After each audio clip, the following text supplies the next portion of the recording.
వకులమాత దేవాలయం. వకులమాత అంటే వెంకటేశ్వర స్వామి తల్లిగా ఒక పవిత్ర దేవతగా అయితే ఇక్కడ భావిస్తారు.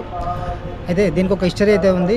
ద్వాపర యుగంలో యశోదమాతగా ఈ వకులమాత అయితే ఉంటుంది. సో అప్పుడు శ్రీకృష్ణుని పెంచడం అయితే జరుగుతుంది కదా. సో ఆమె ఆ ద్వాపర యుగంలో శ్రీకృష్ణునికి పెళ్ళి చూడలేదనే ఒక బాధతో ఆమెకు ఒక వరం అయితే లోపలైతే వీడియోస్ అయితే అలవ్ లేదు. అందుకే మీకు అంటే కొంచెం ఎక్స్ప్లెయిన్ చేయడానికి అయితే ప్రయత్నం చేశాను. సో ఈ మెట్ల మార్గము, ఈ మెట్ల నుంచి అయితే పైకి వెళ్ళి అమ్మవారిని అయితే మనం దర్శనం చేసుకుంటున్నాము. Hi friends, welcome to Arjun travel blogs. మరొక మంచి వీడియో అయితే ఈరోజు మీకు ముందుకు వచ్చాను. ఈరోజు మనమైతే తిరుపతిలో వకులమాత దేవాలయం దగ్గర అయితే ఉన్నాం. వకులమాత అమ్మవారి చరిత్ర ఏంటి, ఆమె ఈ కొండపైన వెలసడానికి గల కారణం ఏంటి, తిరుపతి దేవునికి వకులమాత గల సంబంధం ఏంటి అనేది పూర్తిగా ఈ వీడియోలో అయితే మీకు ఎక్స్ప్లెయిన్ చేసడానికి ప్రయత్నం చేస్తాను. వీడియోని ఎక్కడ స్కిప్ చేయకుండా వీడియోని పూర్తిగా చూడండి. వీడియో నచ్చితే కనుక వీడియోని లైక్ చేయండి, ఛానల్ మాత్రం సబ్స్క్రైబ్ చేసుకోండి. Thank you. మనమైతే ఇప్పుడు వకులమాత ఆలయానికి వెళ్తున్నాము. తిరుపతి రైల్వే స్టేషన్ నుంచి వకులమాత ఆలయానికి ఒక 18 నుంచి 20 కిలోమీటర్ల దూరం అయితే ఉంటుంది. మేమైతే ర్యాపిడో ఆటో బుక్ చేసుకున్నాము. ఆటో వాళ్ళు వకులమాత ఆలయానికి 250 రూపాయలు ఛార్జ్ అయితే చేస్తున్నారు. అయితే మేము అప్ అండ్ డౌన్ కొంచెం బేరమాడ అయితే మాట్లాడుకున్నాము. వాళ్ళు మాకు 400కి అయితే వస్తా అని చెప్పాడు. సరే అని చెప్పి ఆటోని అయితే బుక్ చేసుకొని అయితే వెళ్ళాము. వకులమాత ఆలయం కొండపైన ఉంటుంది. వెంకటేశ్వర స్వామి యొక్క తల్లి వకులమాత అని చెప్పి ఎంతమందికి తెలుసో కమెంట్ అయితే చేయండి. అక్కడికి వెళ్దాం. కొండపైన అమ్మవారు అయితే ఉంటుంది. కొండపైకి దాకా మనకు వెహికల్స్ అవి ఉంటాయి. మధ్యలో ఒక 40-50 మెట్లు అయితే ఉంటాయి. సో అక్కడికి వెళ్దాం. పూర్తిగా అక్కడ విశేషాలు ఏంటి, అక్కడ వాతావరణం ఏంటి అనేది పూర్తిగా అయితే తెలుసుకుందాం friends. Oh my god friends, చూస్తున్నారా ఈ కొండను? ఈ కొండను అయితే అబ్జర్వ్ చేయండి. మీకు ఏమనిపిస్తుందో కమెంట్ అయితే చేయండి. చాలా బాగా కనిపిస్తుంది ఫ్రెండ్స్. చూస్తున్నారు కదా, ఇదే వకులమాత ఆలయం యొక్క మెయిన్ ఎంట్రన్స్ కమాన్. ఇక్కడ నుంచే అయితే ఇది బైపాస్ నుంచి అంటే మెయిన్ ఎంట్రన్స్ అయితే స్టార్ట్ అవుతుంది. ఇక్కడ నుంచి అయితే మనం ఈ కమాన్ నుంచి లోపలికి అయితే వెళ్ళాల్సి ఉంటుంది. సో చూడండి, మనం లోపలికి రాగానే ఇదే మనం టెంపుల్కి వెళ్ళే మెయిన్ ఎంట్రన్స్. ఇక్కడి నుంచి మనం మెట్ల మార్గంలో ఒక 40-50 మెట్లు ఉంటాయి. ఆ మెట్ల మార్గంలో అయితే మనం వెళ్ళాల్సి ఉంటుంది. సో అంతేకాకుండా లెఫ్ట్ సైడ్లో నుంచి వెళ్తే సగం దూరం దాకా కూడా మనం వెహికల్స్ అయితే పైకి తీసుకెళ్ళచ్చు. వెహికల్ పైన కూడా మనం పైకి అయితే వెళ్ళచ్చు. చూడండి, చిన్నగా మెట్లు ఉంటాయి, మధ్యలో చెట్లు అయితే పెట్టారు. అంటే కాసేపు కూర్చోవడానికి కూడా మనకు స్పేస్ అయితే బాగానే ఉంది. నడుచుకుంటూ మనం ఈజీగానే కొండపైకి అయితే చేరుకోవచ్చు.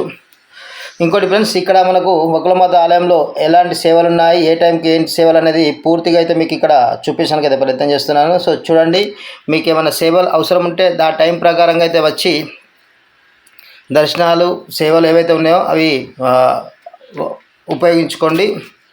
పూర్తిగా అయితే మనం ప్రొద్దున 5:30 నుంచి రాత్రి వరకు అయితే మనకు ఇక్కడ కనిపిస్తుంది ఫ్రెండ్స్. మనం ఈ మెట్ల ద్వారా అయితే వెళ్తున్నాం ఇప్పుడు. సో మనకి ఇక్కడ ఏమేమి కనిపిస్తున్నాయో మీకు చూపించడానికి అయితే నేను ప్రయత్నం చేస్తాను. మెట్లు అయితే బాగా అయితే ఉండవు, ఒక 40 నుంచి 50 మెట్లు అయితే ఉంటాయి. ఈజీగానైతే మనం వాకేబుల్గా వెళ్ళి పోవచ్చు పైకి. సో మార్గ మధ్యంలో మనం ఒక 20-30 మెట్లు అయిన తర్వాత మధ్యలో మనకైతే 2 ఇవి సోఫాలు అయితే పెట్టడం జరిగింది. సో కొంచెం ఎవరైనా అలసిపోయిన వాళ్ళు కూర్చోవడానికి అయితే ఉంటుంది. సో చూడండి, ఈ కొండలు అయితే మనం ఈ మెట్ల మార్గంలో చూసుకోవడానికి చాలా బాగుంటుంది. ఇంకా కొండపై నుంచి ఇంకా చాలా బాగా కనిపిస్తుంది. అక్కడ పైనుంచి కూడా మీకు నేను చూపించడానికి అయితే ప్రయత్నం అయితే చేస్తాను. చూడండి, భక్తులైతే కొండపైకి నడుచుకుంటూ అయితే వస్తున్నారు అమ్మవారిని దర్శనం చేసుకోవడానికి. చాలా పవర్ఫుల్ అమ్మవారు, సాక్షాత్తు వెంకటేశ్వర స్వామి వివాహం చేసిన అమ్మవారు. ఈ అమ్మవారికి ఒక మంచి చరిత్ర అయితే ఉంది. అది నేను కొండపైకి వెళ్ళిన తర్వాత అయితే మీకు చెప్తాను. కొండపైకి అయితే వెళ్దాం. కాసేపు ఇక్కడ అయితే కొంచెం కూర్చుందామని అయితే ఇక్కడ కూర్చోవడం జరిగింది. కొండపైకి అయితే వెళ్దాం. అక్కడ మనకు ఇంకా ఏమున్నా ఏంటనేది పూర్తిగా అయితే మీకు నేను ఎక్స్ప్లెయిన్ చేయడానికి అయితే ప్రయత్నం చేస్తాను. చూడండి ఫ్రెండ్స్, కొండపైకి వెళ్ళడానికి మనకు మెట్ల మార్గం ఉంది, మరియు వెహికల్స్ కూడా మధ్య దాకా వస్తున్నాయి.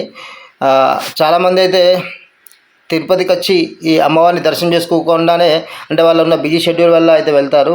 కాకపోతే ఒక్కసారి అయితే టైం తీసుకొని అయితే ఈ అమ్మవారి టెంపుల్కి అయితే కంపల్సరీ విజిట్ చేయండి. వకులమాత అమ్మవారు అయితే మనకు కొండపైన ఉంటుంది. సో కొండపైన మనకు వెళ్ళడానికి ఒక 20 నుంచి 40-50 మెట్లు అలా ఉంటున్నాయి.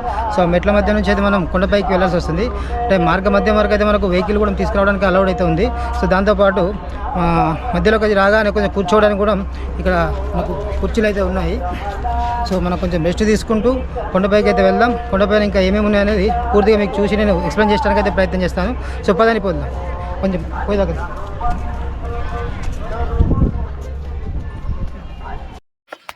కొండపైకి ఎక్కడానికైతే కొంచెం ఆయాసం అయితే వస్తుంది.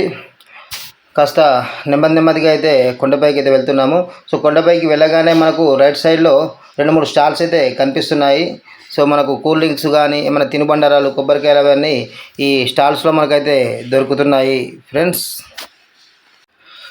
కొండపైకి అయితే వచ్చాము. కొండపైన మనం అంటే ఇంకా పైకి అయితే ఇంకా మెట్లు ఉన్నాయి, ఇంకొక 20 మెట్లు ఉన్నాయి ఎక్కవలసి. సో ఇక్కడి నుంచి అయితే మీకు వ్యూ అయితే చూపించడానికి అయితే ప్రయత్నం చేస్తున్నాను. సో చూస్తున్నారు కదా, లెఫ్ట్ సైడ్లో కనిపించేది మెయిన్ గోపురము, అంటే ఎంట్రన్స్ గోపురము. గోల్డెన్ కలర్లో కనిపిస్తుంది అమ్మవారు గర్భాలయము. సో ఇంతకుముందు మీకు ఇది చూపించాను కదా, ఈ గుట్ట సాక్షాత్తు వెంకటేశ్వర స్వామి ఆకారాన్ని పోలి ఉండే ఈ యొక్క గుట్ట దేవుడు ఉన్నాడనే అనడానికి ఇది ఒక నిదర్శనం అని అయితే, దేవుడు ఉన్నాడనడానికి ఇదొక నిదర్శనం. మీలో ఎంతమంది దీన్ని చూశారు, మీకు మీ ఫీలింగ్ ఏంటనేది కమెంట్ రూపంలో అయితే చెప్పండి. చాలా బాగా ఉంది. సో దేవుడు 100% ఉన్నాడు తిరుపతిలో అని చెప్పి ఇదొకటి గట్టి నమ్మకం. ఇంకా దీంతోపాటు కొండ ఎక్కేటప్పుడు కూడా మనకు వెంకటేశ్వర స్వామి కూడా కనిపిస్తాడు. సో అది కూడా బాగానే ఉంటుంది. కొండపైకి అయితే పైకి వెళ్దాం. ఇంకా అక్కడ మనకు అక్కడ ఏమేమి ఉన్నాయి ఏంటి అనేది అయితే. ఇక్కడ ఇంకో విషయం ఏంటంటే కెమెరా అయితే లోపలికి అలౌ లేదు. సో సాధ్యమైనంత వరకు మీకు చూపించడానికి అయితే నేను ప్రయత్నం అయితే చేస్తాను. లోపలికి కెమెరా అలౌ లేదని చెప్పి అయితే సెక్యూరిటీ అయితే చెప్తున్నాడు. సో ఎక్కడి వరకు అయితే మనం వెళ్ళొచ్చు అక్కడ వరకు అయితే చూపిస్తాను ఫ్రెండ్స్. లోపలైతే వీడియోస్ అయితే అలౌ లేదు, అందుకే మీకు అంటే కొంచెం ఎక్స్ప్లెయిన్ చేయడానికి అయితే ప్రయత్నం చేశాను. సో ఈ మెట్ల మార్గము, ఈ మెట్ల నుంచి అయితే పైకి వెళ్ళి అమ్మవారిని అయితే మనం దర్శనం చేసుకుంటున్నాము. సో చూస్తున్నారు కదా, వకులమాత దేవాలయం. వకులమాత అంటే వెంకటేశ్వర స్వామి తల్లిగా ఒక పవిత్ర దేవతగా అయితే ఇక్కడ భావిస్తారు. అయితే దీనికి ఒక హిస్టరీ అయితే ఉంది. ద్వాపర యుగంలో యశోదమాతగా ఈ వకులమాత అయితే ఉంటుంది. సో అప్పుడు శ్రీకృష్ణుని పెంచడం అయితే జరుగుతుంది కదా. సో ఆమె ఆ ద్వాపర యుగంలో శ్రీకృష్ణునికి పెళ్ళి చూడలేదనే ఒక బాధతో ఆమెకు ఒక వరం అయితే శ్రీకృష్ణుని ద్వారా అయితే పొందుతుంది. ఆ వరాన్ని కలియుగంలో వెంకటేశ్వర స్వామిగా అవతారం ఎత్తిన తర్వాత అప్పుడు ఈ వెంకటేశ్వర స్వామి కళ్యాణానికి అయితే వకులమాతనే చేస్తుంది. సో అదే ఈ యొక్క వకులమాత హిస్టరీ. పురాణ కాలంలో ఒక చిన్న గుడిగా ఉండేది. సో ఇప్పుడు టీటీడీ వాళ్ళు తీసుకొని కొంచెం మంచిగా పెద్దగా అయితే నిర్మించారు దీన్ని. చూస్తున్నారు కదా, ఇక్కడ ఒకటి భద్రపరచడం జరిగింది. సో అమ్మవారి యొక్క పెరుగు శాసనం అని చెప్పి ఇక్కడ ఒకటి శాసనాలు ఏవైతే అప్పట్లో పురాతనమైన ఈ శాసనాలు. సో ఇవి అంటే చెక్కు చెదరకుండా అంటే పాడవకుండా ఉండడానికైతే ఇక్కడ భద్రపరచడం అయితే జరిగింది. మనం టెంపుల్ యొక్క మెయిన్ ఎంట్రన్స్లోనే రైట్ సైడ్లో అయితే మనకి ఇక్కడ చూడడానికి అయితే కనిపిస్తుంది. వకులమాత దేవాలయంకి వచ్చిన వాళ్ళు కంపల్సరీగా ఇదైతే చూడండి. ఆనాటి పెరూరు శాసనం అనేది ఎంత సేఫ్గా ఉంచారో చూడండి. అదే దర్శనం అయితే చేసుకొని కొండ అయితే దిగుతున్నాము. లోపల గర్భగుడిలో అమ్మవారిని అయితే చూపించడానికి అయితే అలౌ లేదు. సో టీటీడీ వాళ్ళు అయితే అంటే స్ట్రిక్ట్లీ అయితే వీడియోస్ అయితే అలౌ లేదని అయితే చెప్తున్నారు. సో అందుకే లోపలికైతే చూపించలేకపోయాము. మీకు ఫోటో అయితే నేను ఇక్కడ చూపించడానికి అయితే ప్రయత్నం చేస్తాను. ఫోటో అయితే చూడండి. సో ఇది మనం వకులమాత టెంపుల్ యొక్క హిస్టరీ. సో ఇది ఫ్రెండ్స్, ఈరోజు మనం చూసింది శ్రీ వెంకటేశ్వర్ల అమ్మైన వకులమాత దేవాలయం. ఇది తిరుపతిలోనే ఉంటుంది. తిరుపతికి ఒక 10 కిలోమీటర్ల దూరంలో అయితే ఉంటుంది. ఇప్పటివరకు మీరు వకులమాత టెంపుల్ని దర్శిస్తే మీ అనుభూతి ఎలా ఉందనేది కామెంట్లో చెప్పండి. మరిన్ని మంచి వీడియోల కోసం అర్జున్ ట్రావెల్ వ్లాగ్స్ను సబ్స్క్రైబ్ చేసుకోండి, ఫాలో చేయండి. నన్ను కొంచెం మోటివేట్ చేయండి. మోటివేట్ చేస్తే మంచి వీడియోలు తీసుకోవడానికి ప్రయత్నం చేస్తాను. Thank you. ఉంటా. Bye friends.